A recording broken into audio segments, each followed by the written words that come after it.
कोई फर्क नहीं पड़ रहा मैं 5 घंटे बैठ के केमिस्ट्री पढ़ रही हूँ, पर मैं 5 घंटे में कितना सीखी हूँ वो भी तो इंपॉर्टेंट है यार। आज तुम्हें ऐसा तरीका बताएंगे कि आप केमिस्ट्री 3 महीने में बड़े प्यार से कवर कर सकते हो। सो मेन अगर मैं 2 हाई वेटेज वाले चैप्टर्स देखूं ना केमिस्ट्री में तो वो ये 2 ही है, और ऐसी टेक्निक बताऊंगी कि तुम 2 घंटे भी 3 घंटे भी दिन में पढ़ोगे केमिस्ट्री तो एकदम धुंधुन नंबर ले आओगे। अगर इतना भी कर लोगे ना बेटा तुम्हें कोई नहीं रोक सकता। पर इनऑर्गेनिक और ऑर्गेनिक में तो बेटा एनसीईआरटी एकदम घोट के पी लेनी है। That's how you can plan every week. Questions practice करें, वीकली प्लानर भी बताऊंगी, सब्र करें सब्र।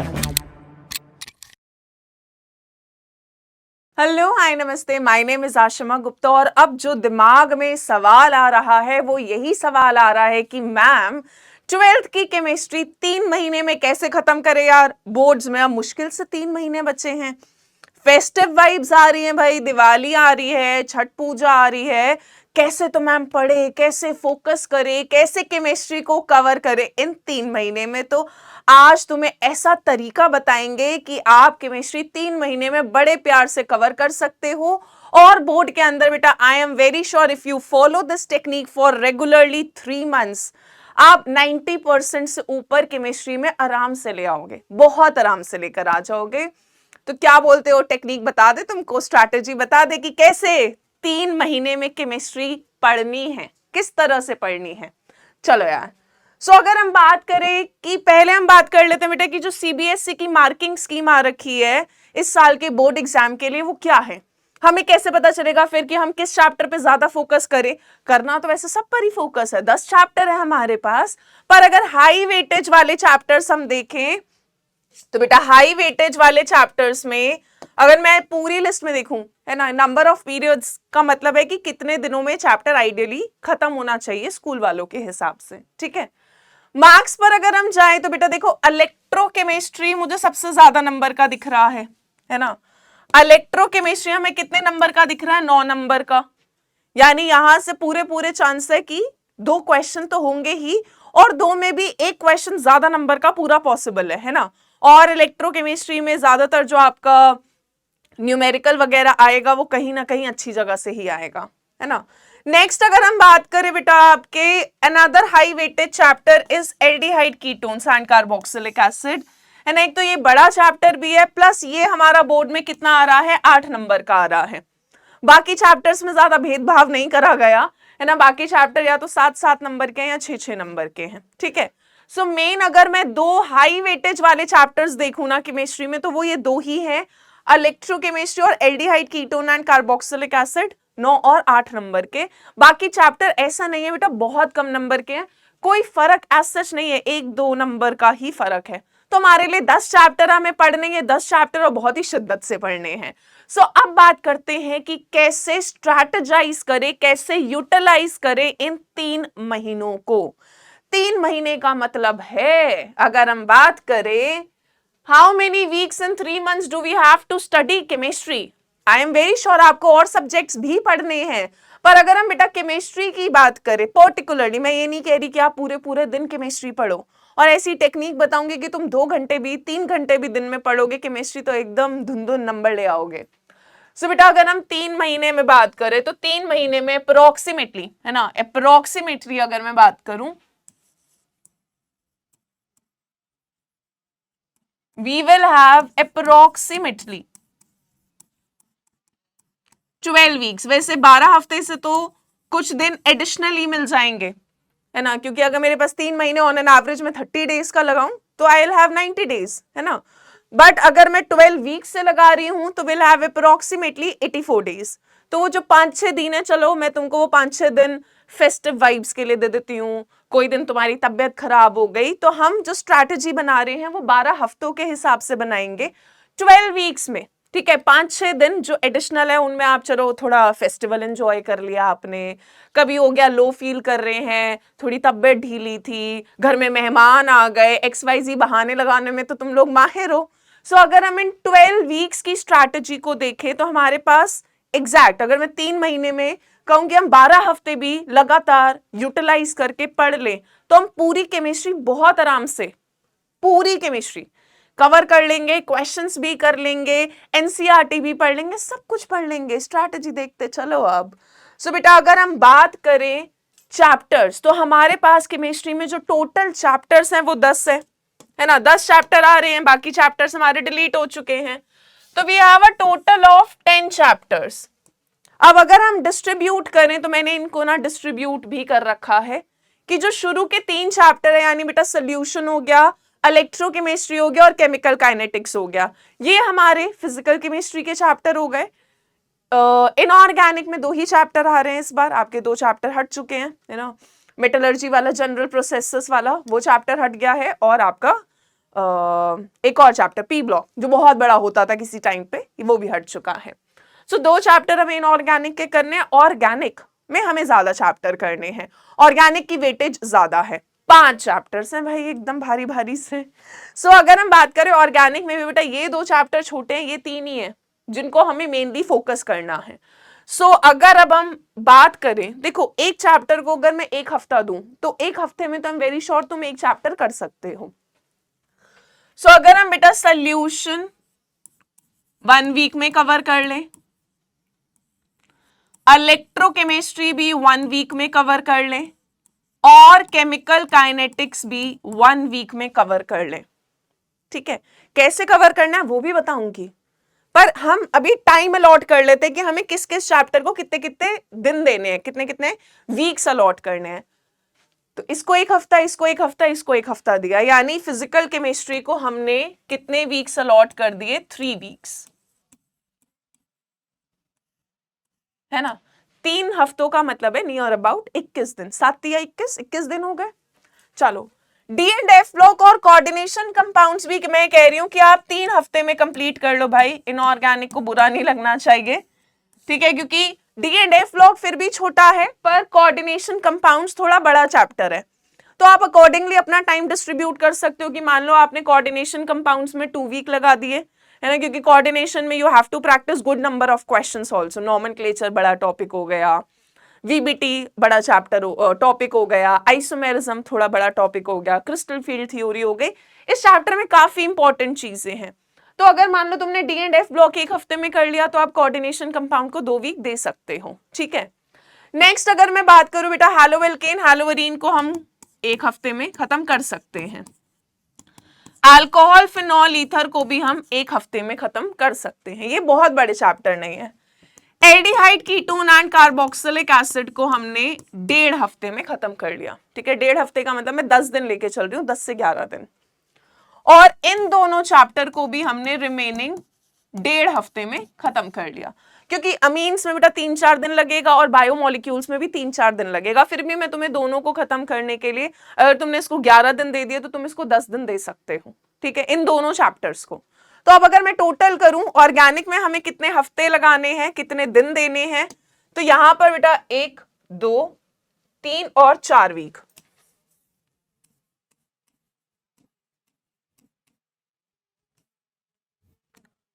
चार हफ्ते हमें किसको देने हैं, आपके ऑर्गेनिक केमिस्ट्री को।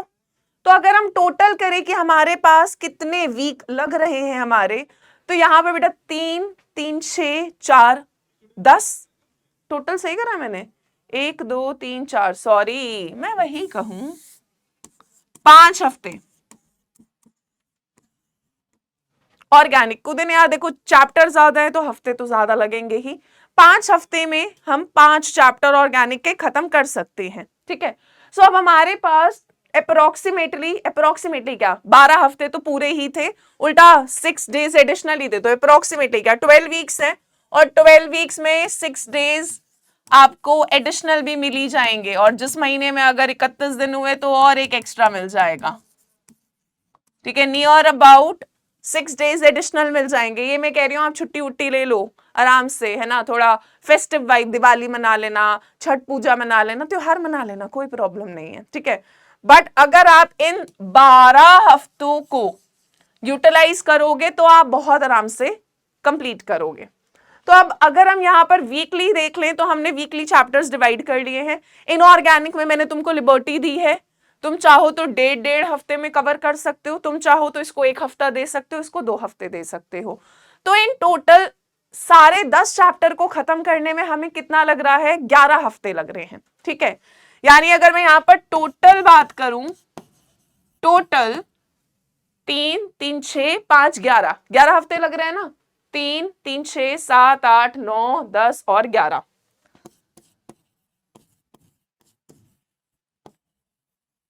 अभी एक हफ्ता बचा है मेरे पास, उस एक हफ्ते में क्या करना है वो भी देखेंगे। सो अगर जो एक हफ्ता बच गया, ठीक है, plus we have 1 week left, और तुम चाहो तो तुम वो एडिशनल 6 डेज भी यूटिलाइज कर सकते हो। एक हफ्ता अभी भी बचा है। पहले बात कर लेती हूं कि इन 11 हफ्ते में पढ़ना कैसे है ना। फिर बात करेंगे इस एक हफ्ते का, जो 12 हफ्ते में मेरे पास एक हफ्ता बच रहा है, सारे चैप्टर्स कंप्लीट करने के बाद भी मेरे पास एक हफ्ता बच रहा है, उसमें क्या करें, उसको कैसे यूटिलाइज करेंगे। तो अब बात कर लेते हैं, पहले 11 हफ्तों की स्ट्रैटेजी बात करते हैं कि 11 हफ्तों में कैसे इन 10 चैप्टर को निपटाना है। तो देखो यार, सबसे पहला जो हमें करना है ना, जब भी आप पढ़ने बैठ रहे हो, मैं वीकली प्लानर पे भी आऊंगी, ये मैं 11 हफ्तों में सबके लिए कॉमन बात कर रही हूं, हर चैप्टर के लिए आपको क्या क्या करना है, ठीक है, for every chapter that this, तो आपको फॉलो करना ही है, this you have to follow anyhow. अगर इतना भी कर लोगे ना बेटा, तुम्हें कोई नहीं रोक सकता, दुनिया की कोई ताकत नहीं रोक पाएगी तुम्हें 90% से ऊपर लाने में केमिस्ट्री में। और this you can apply to other subjects also. पहला, आपको चैप्टर पढ़ना है ना। इस एक वीक में कैसे पढ़ना है वो वीकली शेड्यूल पे भी मैं आऊंगी, ठीक है।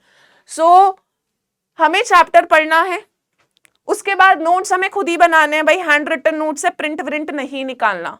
You have to make notes by yourself. अगर आपके पास पहले से नोट्स बने हुए हैं तो आप उनको पढ़ें, ठीक है। तो सबसे पहला काम है बेटा, जिस भी टीचर को आप फॉलो कर रहे हो, उस चैप्टर को आपको कंप्लीट करना है जो हमने वीक वाइज अलॉट करा है, ठीक है। ये वीक 1 हो। अब सीक्वेंस देखो, मैं तुम्हारे लिए डिसाइड नहीं कर रही हूं कि तुम्हें किस सीक्वेंस में पढ़ना है, हर किसी का पढ़ने का तरीका अलग होता है। कोई पहले मुश्किल चैप्टर उठाता है फिर इजी पे जाता है, कोई इजी चैप्टर पहले पढ़ लेता है, मुश्किल बाद में पढ़ता है। तो वो तुम्हारे ऊपर है कि तुम इन 10 चैप्टर को 11 वीक में किस सीक्वेंस में पढ़ना चाहते हो। आई एम नॉट फोर्सिंग कि आप इसी सीक्वेंस में पढ़ो, है ना। आप चाहो तो पहले इनऑर्गेनिक कर सकते हो स्टार्ट, आप चाहो तो पहले फिजिकल केमिस्ट्री ही स्टार्ट कर सकते हो, that's completely up to you. इतनी लिबर्टी तुम्हारे पास बिल्कुल है, ठीक है। सो अब अगर हम बात करें बेटा, हमें एक तो चैप्टर पढ़ना है, जो भी नोट्स हैं वो खुद बनाने हैं, जिस भी टीचर को हम फॉलो कर रहे हैं, आप जिसको भी फॉलो कर रहे हो उनके लेक्चर्स देखने हैं, पढ़ना है। क्लास में जितना टाइम आप दे रहे हो क्लास में, डेडिकेटली आपको क्लास में ही टॉपिक समझना है ना। इतनी डेडिकेशन से पढ़ना है कि टॉपिक क्लास में ही समझ आ जाए, एक्स्ट्रा टाइम नहीं देना, ठीक है। तो you have to study the chapter, you have to make notes by yourself.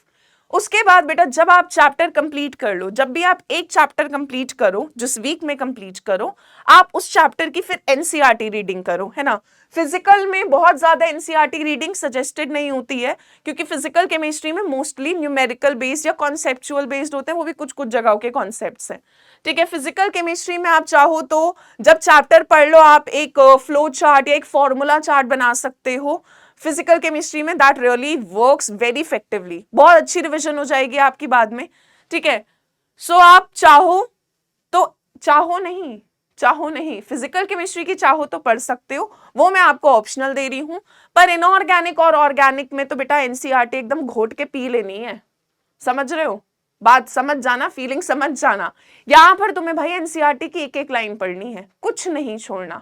इसके अलावा बेटा फिजिकल केमिस्ट्री में भी एनसीईआरटी के आप चाहे लाइन बाय लाइन ना पढ़ो, बट आप एनसीईआरटी के क्वेश्चन जरूर करना, क्योंकि एनसीईआरटी के अंदर चाहे कोई भी चैप्टर हो, क्वेश्चंस बहुत अच्छे दे रखे, इन टेक्स्ट हो गए, एग्जाम्पल हो गए, बैक एक्सरसाइज हो गई, good number of questions for you to practice. तो आपको एनसीईआरटी के क्वेश्चन कोई नहीं छोड़ने।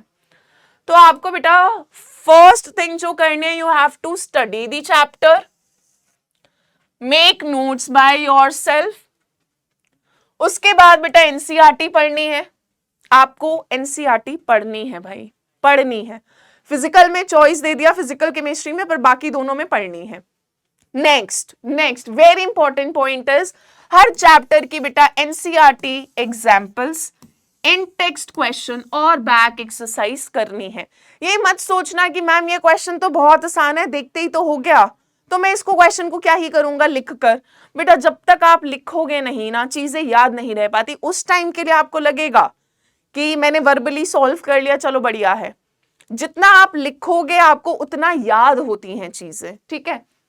इसके अलावा बेटा एनसीईआरटी एग्जाम्पलर करना है। अगर एनसीईआरटी ने एग्जाम्पलर बना रखा है तो कुछ सोच के बनाया होगा ना तुम्हारे लिए, है ना। तो इस एनसीईआरटी एग्जाम्पलर में आपको इतने क्वेश्चंस मिलेंगे, आपके पास सिंगल चॉइस करेक्ट वाला, है ना, आपका मल्टीपल चॉइस करेक्ट वाले क्वेश्चंस है, देन आपके पास मैच द फॉलोइंग है, असर्शन रीजन है, अच्छे क्वेश्चंस है जिस तरह के आपके बोर्ड पैटर्न में आते हैं अब। सो एनसीईआरटी एग्जाम्पलर भी आपको करना है बेटा, नहीं छोड़ना, इसको नहीं छोड़ना, ठीक है। नेक्स्ट है कि जब भी आप चैप्टर खत्म कर रहे हो आपको चैप्टर रिवाइज भी करना है। मान लो आपने 2 चैप्टर पढ़ लिए, आपने फिजिकल केमिस्ट्री पूरी खत्म कर ली है, 3 चैप्टर खत्म कर लिए। नाउ डोंट डू दिस कि आपने इन 3 चैप्टर को खत्म कर लिया भाई, अब इनको साइड कर दिया ना भाई, रिवाइज करते रहना है। वो 3 चैप्टर खत्म हो गए, चलो एक दिन ऐसा निकालो जब तीनों चैप्टर को फटाफट से अपने नोट से रिवाइज करो। या मैं तो 3 भी ज्यादा बोल रही हूं, जैसे ही एक चैप्टर खत्म हुआ एक दिन उठाया रिविजन कर लिया, दूसरा चैप्टर खत्म हुआ पहला भी रिवाइज करो दूसरा भी साथ में रिवाइज करो। होता क्या, ड्यूरेशन कम होता जाता है रिविजन का। So you have to keep revising. इसके अलावा बेटा practice the questions from one reference book also, whatever reference book you are referring, आप उससे क्वेश्चंस करो, या फिर आप प्रीवियस ईयर क्वेश्चंस भी कर सकते हो, बट आप प्रैक्टिस करो। आप जितने क्वेश्चंस प्रैक्टिस करते हो आपको उतना आइडिया और उतना कॉन्फिडेंस बढ़ता है। The more you practice the more confidence you will gain, है ना। Practice makes you perfect.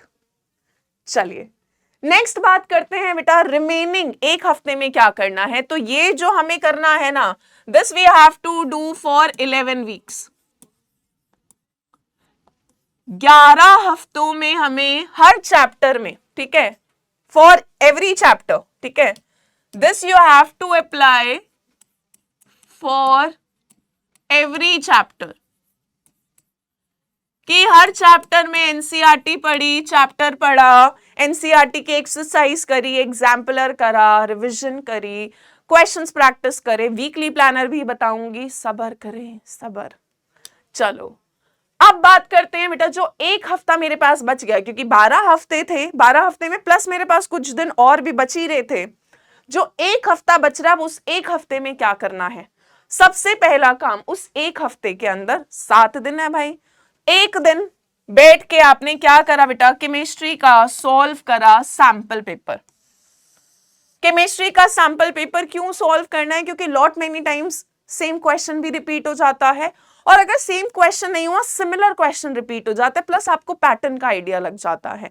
सो एक दिन, जो रिमेनिंग 1 वीक है हमारे पास, 7 दिन में एक दिन आपको केमिस्ट्री का सैंपल पेपर करना है। मैं नहीं कह रही आप पूरा दिन लगे रहो, सैंपल पेपर के लिए टाइमर लगाओ जैसे आप लगाते हो, क्योंकि अब आपने 11 हफ्ते में अपना सिलेबस खत्म कर लिया है। तो उस एक हफ्ते में एक तो आपको सैंपल पेपर प्रैक्टिस करना है, टाइमर लगाओ ताकि बोर्ड की फीलिंग आए, है ना। 3 घंटे का टाइमर लगाएं और देखिए कि आप कितने टाइम में सैंपल पेपर कर पा रहे हो। इसके अलावा बेटा मॉक टेस्ट पेपर एटलीस्ट 3 से 5 सॉल्व करने हैं, 3 to 5 sample paper you have to solve, ठीक है। आप जब तक सैंपल पेपर या मॉक टेस्ट पेपर सॉल्व नहीं करोगे आपको कॉन्फिडेंस नहीं आता, प्लस थोड़ा आइडिया क्या, एकदम बोर्ड वाली फीलिंग आना स्टार्ट हो जाती है जब आप पूरे पूरे पेपर सॉल्व करते हो, ठीक है। और जब भी आप सैंपल पेपर या ये करो, ठीक है, आप टाइमर सेट करके करो बेटा। जब भी आप सैंपल पेपर या मॉक टेस्ट पेपर सॉल्व कर रहे हो, सेट टाइमर, क्योंकि घड़ी में टिक टिक टिक टिक होती रहेगी, तुम्हारे दिल की धड़कनें भी टिक टिक टिक टिक एकदम होती रहेंगी, तुम्हें फील आती रहेगी कि तुम एक एग्जामिनेशन हॉल में बैठे हो, ठीक है। इसके अलावा बेटा practice writing high scoring answers, है ना। अब कुछ टॉपिक हमें पता होते हैं जहां से क्वेश्चन आने के पूरे पूरे चांस होते हैं, वो टीचर आपको क्लास में बता भी देते हैं, है ना। जैसे ऑर्गेनिक में ही आपका, हमें पता है भाई न्यूक्लियोफिलिक सब्स्टिट्यूशन हेलो एल्केन हेलोअरीन में इंपॉर्टेंट है। आपका काइनेटिक्स में फर्स्ट ऑर्डर से न्यूमेरिकल काफी बार पूछ लिया जाता है ना। आपका नर्स्ट इक्वेशन से क्वेश्चन काफी बार आ जाता है। तो कुछ चीजें हमें पता होती हैं कि वहां से मतलब वेरी फ्रीक्वेंटली क्वेश्चंस आते हैं। So practice writing high scoring answers. इसके अलावा बेटा यहां पर क्यों ये चीज मैं बोल रही हूं, क्योंकि बोर्ड के अंदर ना presentation of answer is very important. आप आंसर अपना किस तरह से प्रेजेंट कर रहे हो ना यार, ये भी बहुत मायने रखता है। Presentation of answer is very important. अब बहुत बार क्या होता है, बच्चे को टॉपिक आता है, उसके मन में है कि ये लिखना है मुझे, पर उसको प्रेजेंटेशन, उसको समझ नहीं आ पा रहा कि मैं अपना आंसर फ्रेम कैसे करूं, तो बेटा आंसर प्रेजेंटेशन पे ध्यान दे। ठीक है, उस वीक में जब भी आप sample paper, mock test paper solve कर रहे हैं, आप अपनी आंसर प्रेजेंटेशन पर काम करें। अगर आपको रेफरेंस के लिए देखना हो तो हर साल सीबीएसई जो भी टॉपर होते हैं उनकी जो आंसर शीट होती है उसको अपलोड करते हैं, तो आप चाहो तो वहां से जो भी टॉपर्स हैं उनकी आंसर शीट एक बार रेफर कर सकते हो कि वो किस तरह से आंसर लिख रहे हैं, है ना, हमारे आंसर में कहाँ कमी आ रही है। क्योंकि जब आप स्कूल में भी पेपर देते हो, बहुत बार आपने ठीक लिखा होता है पर टीचर फिर भी आधा एक नंबर काट लेते हैं, मे बी बिकॉज आपके आंसर में थोड़ी कमी थी, प्रेजेंटेशन में कमी थी। सो आपको आपका आंसर प्रेजेंट करना बहुत अच्छे से आना चाहिए। आंसर के अंदर की पॉइंट, मेन पॉइंट होना चाहिए, और हमेशा बेटा मेन पॉइंट को अंडरलाइन कर दो, ताकि बोर्ड में जब वो चेक कर रहे हो ना तो उनको सीधा आपका मेन पॉइंट दिखे और वो मस्त एकदम तुमको नंबर दे दे। ठीक है, नेक्स्ट बात करते हैं बेटा वीकली प्लान, कि हम हर चैप्टर को कैसे एक एक हफ्ते में, या इनऑर्गेनिक को मान लो 3 हफ्ते में करना है तो कैसे करें। मैंने ये सिर्फ एक एग्जाम्पल दिया है, आई एम नॉट सेइंग कि आपको बिल्कुल इसी, है ना, कदमों पे चलना है, ऐसा नहीं है, पर हाँ एक रेफरेंस एग्जाम्पल है कि आप किस तरह से अपना वीक प्लान कर सकते हो। तो मैंने जो चैप्टर लिया है यहां पर, the chapter I have considered is haloalkanes and haloarenes. Example में आप चाहो तो बेटा सब टॉपिक्स देखकर चैप्टर के वीकली प्लान कर लिया करना। ठीक है, तो जैसे मैंने जो वीकली प्लान करा कि पहले दिन में आपने चैप्टर का इंट्रोडक्शन, क्लासिफिकेशन, नॉमेनक्लेचर और एमओपी तक कर लिया, मेथड्स ऑफ प्रिपरेशन तक। ठीक है, अल्काइल हैलाइड की और अराइल हैलाइड्स की। इंट्रोडक्शन में बहुत कुछ ज्यादा था नहीं, क्लासिफिकेशन में भी बहुत ज्यादा नहीं है, नॉमेनक्लेचर और एमओपी तक हमने एक दिन में खत्म करा। मान लो हमने केमिस्ट्री को एक दिन में 2 या 2.5 घंटे दिए, 2 से 2.5 घंटे में टॉपिक हो जाएगा। नेक्स्ट हमने डे 2 में क्या करा फिर से, और बेटा अपना टाइमिंग फिक्स कर लेना। If you are a morning person plan accordingly, if you are a late evening person या late night person plan accordingly, है ना। इसके बाद सेकेंड डे पे फॉर एग्जाम्पल आपने फिजिकल प्रॉपर्टीज और केमिकल प्रॉपर्टीज अल्काइल हैलाइड तक की कर ली, है ना। अल्काइल हैलाइड में क्योंकि न्यूक्लियोफिलिक सब्स्टिट्यूशन बड़ा है तो आपने न्यूक्लियोफिलिक सब्स्टिट्यूशन हो गया, elimination reaction, reaction with metals, यहां तक खत्म कर लिया। ठीक है, थर्ड डे आपने रिमेनिंग केमिकल प्रॉपर्टीज यानी अराइल हैलाइड की केमिकल प्रॉपर्टीज कर ली यहां पर, और पॉलीहैलोजन कंपाउंड्स कर लिया। तो हमने 3 दिन में चैप्टर को पढ़ लिया, नोट्स बना लिए एकदम। फोर्थ डे हमने क्या करा, इसकी एनसीईआरटी पढ़ी, और उसके बाद हमने क्या करा, इंपॉर्टेंट रिएक्शंस, जितने भी नेम्ड रिएक्शंस आए थे उनकी एक लिस्ट बना ली, कि एनसीईआरटी भी पढ़ते गए, एक शॉर्ट नोट्स की तरह हमारे इंपॉर्टेंट रिएक्शंस की लिस्ट भी बन गई, ताकि जब क्विक रिवीजन करना होगा तो आसानी हो जाएगी। तो हमने एक इंपॉर्टेंट रिएक्शन की फोर्थ डे पे लिस्ट बना ली। फिफ्थ डे, क्योंकि आपके पास बेटा और भी सब्जेक्ट्स है तो मैं ये नहीं कह रही कि पूरा पूरा दिन केमिस्ट्री को देना है, 2 to 3 hours, you have to give 2 to 3 hours each day. ठीक है, 2 to 3 hours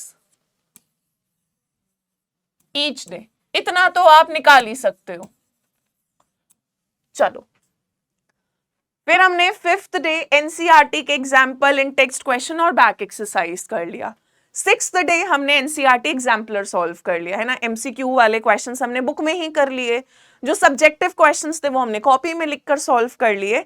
और लास्ट डे हमने क्या करा बेटा, एक तो रिवीजन भी कर सकते हो आप चाहो तो, और साथ में आपने एडिशनल क्वेश्चन प्रैक्टिस कर लिया। So this is just an example कि that's how you can plan every week for all the chapters, है ना। आप चैप्टर्स में देखो सब टॉपिक क्या है, आप देखो आपकी कैपेबिलिटी कितनी है कि आप एक दिन में कितना खत्म कर सकते हो, है ना। कुछ बच्चे ज्यादा खत्म कर पाते हैं टॉपिक, कुछ बच्चे कम खत्म कर पाते हैं, तो आप अपनी कैपेबिलिटी के अकॉर्डिंग डिवाइड करो कि आप एक दिन में यहां से यहां तक खत्म कर लोगे। And please please it's a humble request कि प्रोकास्टिनेट नहीं करना, है ना। अगले दिन पे मत टालना, अरे आज इतना कर लेता हूं, ये बचा हुआ चल कल पढ़ लूंगा, ये मत करना। जितना अपना डेली गोल सेट कर रहे हो ना उतना अचीव करके ही सोना भाई, चाहे रात कुछ दिन 3 महीने, है ना, you can grind your self. 3 महीने अगर तुम 6 घंटे की नींद कर लोगे पूरी रादर देन 8 घंटे, तो कुछ नहीं होगा यार। 6 घंटे की नींद बहुत सफिशिएंट है फॉर एन एक्टिव माइंड, है ना। सो प्लीज नींद से ज्यादा अपनी पढ़ाई पर फोकस करना है। चलिए, इसके अलावा बेटा अगर मैं एडिशनल टिप्स की बात करूं कि आप और क्या क्या कर सकते हो एडिशनल टिप्स में, सबसे पहला यार, avoid distraction. What ever is distracting you, please avoid it for 3 months, है ना। अगर आपको लगता है कि आप फोन में बहुत ज्यादा टाइम वेस्ट करते हो, सोशल मीडिया में बहुत ज्यादा टाइम वेस्ट करते हो, तो प्लीज बेटा आप थोड़ा लिमिट कर दो, है ना। आप अपना स्क्रीन टाइम लिमिट कर दो, क्योंकि ऑलरेडी आप लोग ऑनलाइन काफी हद तक पढ़ ही रहे होते हो, तो स्क्रीन टाइम वैसे ही हो जाता है। तो आप सोशल मीडिया और इन सब से कुछ टाइम के लिए दूर हो जाएं, है ना। बाद में दोबारा आ जाना, कोई मना नहीं करेगा अगर बोर्ड में अच्छे नंबर लाओगे तो, है ना। तो कुछ टाइम के लिए, और अगर आपको लग रहा है बहुत एडिक्टेड हो, तो एक दिन के अंदर एक पर्टिकुलर टाइम फिक्स कर लो कि भाई मान लो मैंने आधा घंटा ही सोशल मीडिया यूज करना है, इससे ज्यादा मैं नहीं करूंगा। लिमिट करो, लिमिट योरसेल्फ, ठीक है। इसके अलावा बेटा स्टडीज प्लान करके ही करनी है। Plan your studies, plan your week, पूरा वीक प्लान करो कि मुझे केमिस्ट्री में ये चैप्टर पढ़ना है, मान लो केमिकल काइनेटिक्स पढ़ना है इस हफ्ते में, वीक 3 में पढ़ना है या वीक 4 में पढ़ना है। 11 हफ्तों में आप जिस भी वीक में पढ़ रहे हो बेटा, हर हफ्ते का वीकली प्लान बनाना है। मैं नहीं कह रही 90 दिन का एक ही साथ प्लान बना लो, नहीं, उतनी स्ट्रैटेजी मैंने तुमको दे दी है, पर वीकली प्लान हर चैप्टर को करके पढ़ना। नेक्स्ट बेटा सीबीएसई सैंपल पेपर सॉल्व करना है, ये तो करना ही है, दिस इज अ मस्ट, इसमें कोई दो राहें तुम्हारे पास है ही नहीं। You have to solve the CBSE sample paper, जो मैंने आपको लास्ट वीक में, रिमेनिंग 1 वीक में बोला है। इसके अलावा बेटा स्टे फोकस्ड वाइल स्टडिंग, हम ये कहते हैं और ये सच भी है भाई, क्वालिटी मैटर्स देन क्वांटिटी। भाई कोई फर्क नहीं पड़ रहा मैं 5 घंटे बैठ के केमिस्ट्री पढ़ रही हूं, पर मैं 5 घंटे में कितना सीखी हूं वो भी तो इंपॉर्टेंट है यार। 5 घंटे में मेरा ध्यान पढ़ाई में मुश्किल से 2 घंटे था, 3 घंटे तो मैं इधर उधर अपने ख्यालों में खोई हुई हूं, क्या फायदा उसका, टाइम वेस्ट करा मैंने। तो जब आप पढ़ाई कर रहे हैं, आपका दिमाग इधर उधर सपनों में, इमेजिनेशन में नहीं जाना चाहिए। जब आप पढ़ाई कर रहे हो, आपका दिमाग सिर्फ पढ़ाई में ही होना चाहिए। दुनिया जहान को अभी कुछ टाइम के लिए छोड़ दो, ठीक है। Stay focused when you are studying, while you are studying. और जब आप अपनी स्टडीज को बेटा प्लान भी कर रहे हो, तो है ना, हमेशा, मतलब this I used to do, कि मैं हमेशा क्या करती थी, एक पेज पे टू डू लिस्ट बना लेती थी कि भाई इस वीक में ये करना, और जैसे जैसे टू डू लिस्ट में मेरी चीज कंप्लीट होती जाती थी, मैं उसको कट करती जाती थी कि ये मैंने आज का टारगेट अचीव कर लिया, ये मैंने अगले दिन का टारगेट अचीव कर लिया। तो आप इससे आपको आपकी प्रोग्रेस पता चलती है, प्लस आपको खुशी होती है यार। किसको खुशी नहीं होगी जब टू डू लिस्ट में से हम काटते हैं ना कि ये अचीव कर लिया, ये पढ़ लिया, ये पढ़ लिया, अच्छा लगता है। इट्स फील गुड वाला फैक्टर आ जाता है। इसके अलावा बेटा इंपॉर्टेंट टॉपिक्स पे फोकस करना है। आप जब भी पढ़ाई कर रहे हो, जब भी चीज पढ़ रहे हो, अगर आपको पता है कि भाई ये फॉर्मूला टीचर आपको बता देते हैं कि ये इंपॉर्टेंट है, ये इंपॉर्टेंट है, फोकस ऑन इंपॉर्टेंट टॉपिक्स, उनके क्वेश्चन ज्यादा करो जहां से इंपॉर्टेंट चीजों से सवाल आ रहे हैं, ठीक है। इसके अलावा बेटा ये लास्ट तो आप लोगों के लिए बहुत इंपॉर्टेंट है, स्टे हेल्दी एंड मोटिवेटेड। बहुत बार ऐसा होता है कि हम थोड़े डीमोटिवेट हो जाते हैं कि यार गिव अप वाली फीलिंग आ जाती है, गिव अप नहीं करना। ये 3 महीने अगर तुमने इस टाइम पर यूटिलाइज कर लिए ना, तुम्हारा आगे फ्यूचर ब्राइट हो जाएगा, है ना। You'll shine bright like a diamond वाला जो गाना है ना, ऐसे तुम भी एकदम शाइन ब्राइट करोगे। सो बेटा स्टे हेल्दी, अपनी हेल्थ अफेक्ट नहीं करनी, स्ट्रेस लेकर कभी पढ़ाई मत करना। जब आप पढ़ाई इंजॉय करोगे ना, the day you start enjoying your studies, that is the day जब आपको पढ़ाई करने में खुशी महसूस होगी। आपको पढ़ाई इंजॉय करनी है, उसको प्रेशर लेकर मत पढ़ो, है ना। प्रेशर फील करके पढ़ोगे तो फिर क्या ही फायदा है। फिर तो आप सिर्फ for the heck of marks, for the heck of दुनिया की, हाँ जी दुनिया क्या कहेगी, इसीलिए मेरे को तो नंबर लाने, क्योंकि मुझे दुनिया वरना ताने सुना देगी, उसके लिए नहीं यार। पढ़ाई अपने लिए करो। आप पढ़ोगे तो आप कुछ नया सीखोगे, आप अपना करियर बनाओगे, आप अपनी लाइफ अच्छी करोगे आगे, है ना। और आपके पेरेंट्स उस चीज से they will feel proud on you कि यार हमारे बच्चे ने उस टाइम पे बहुत मेहनत करी थी, ठीक है। So stay healthy, stay motivated, है ना। कुछ टाइम बेटा जंक फूड थोड़ा अवॉइड करना, क्योंकि जंक फूड थोड़ा आपको लेथार्जिक बना देता है, junk food, oily food. Eat healthy, है ना, ईट fruits, eat vegetables, drink lot of water, motivate करते रहें खुद को मोटिवेट करते रहें। कुछ मोटिवेशनल कोट्स है ना। आप अपने रूम पर जहां पे भी आप पढ़ाई करते हो स्टडी टेबल के वहां लगा लो, रिमाइंडर की तरह कि भाई मुझे अचीव करना है, ये मेरा टारगेट है, ये मेरा गोल है, I have to achieve it. और इसी के साथ मैं भी तुम्हारे लिए कुछ मोटिवेशनल कोट्स लाई हूं, आप इनमें से कोई सी भी अपने लिए यूज कर सकते हैं। The very first is eat sleep study repeat. ये 3 महीने में भाई तुम्हें यही करना है। You have to eat, you have to sleep, you have to study, study के साथ you have to learn also. सिर्फ पढ़ना नहीं है, सीखना भी है, लर्न करना है, और उसी चीज को आपको रिपीट करना है। दूसरा है बेटा, a goal without a plan is just a wish, है ना। अगर मेरा गोल है पर उसका कोई प्लानिंग ही नहीं है तो वो तो सिर्फ मेरे मन की इच्छा है, उसको अचीव करने के लिए हम कुछ नहीं कर रहे हैं।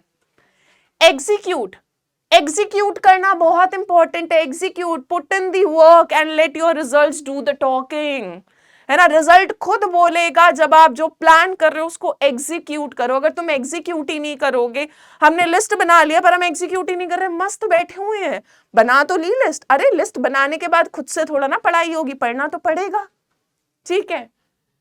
इन्वेस्ट इन योर ड्रीम्स भाई, ग्राइंड नाउ शाइन लेटर। अभी हसल करो, अभी अपने आप को ग्राइंड करो, बाद में देखो तुम कैसे चमकोगे। और लास्टली बेटा, work hard, hustle, stay motivated, है ना। Realise your passion, what you want to do in your life.